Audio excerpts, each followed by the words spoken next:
आप अभी सुन रहे हैं माँ मिथिला म्यूजिक को। हो डीजे वाला बेस बढ़ावा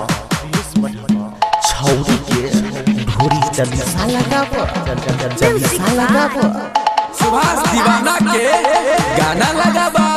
किया की छमिया वाला छे हो देखै ढोरी के नीचे ढोरी के नीचे लगो एटीएम मशीन छो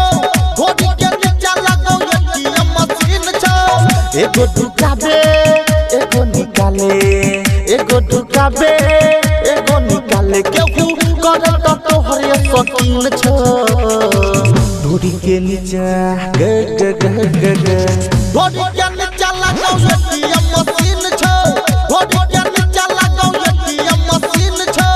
ढोरी के नीचे लगो एटीएम मशीन छो डीजे वाला भाई गाना बजाओ बेस बजाओ गाना बजाओ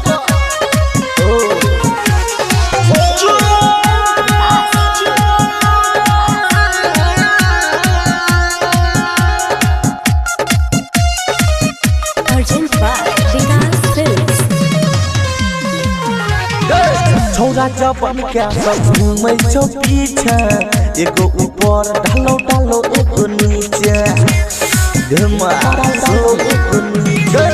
छौरा जपन क्या सब घूमै छौ पीछे एगो ऊपर ढालो ढालो एगो नीचे अपन मशीन है गे रखा सोझी से तू गैस ने लेबो हिता देबो फोन पे गे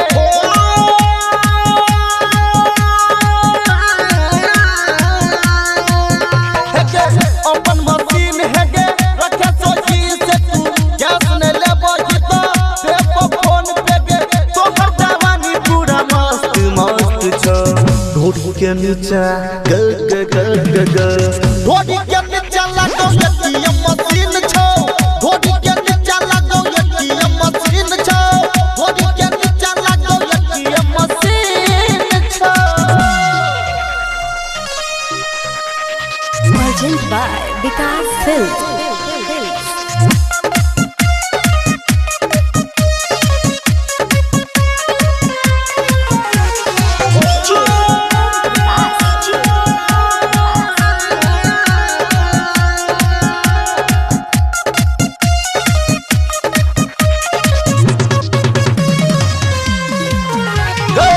अपन जवानी के छपा ले तू परचा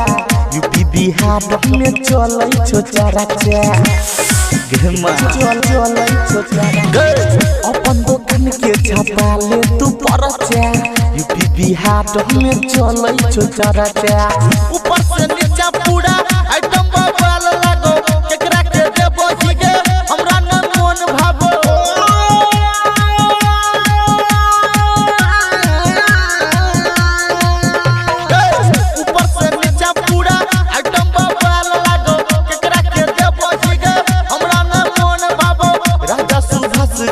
जबरदस्त छो ढोरी के नीचे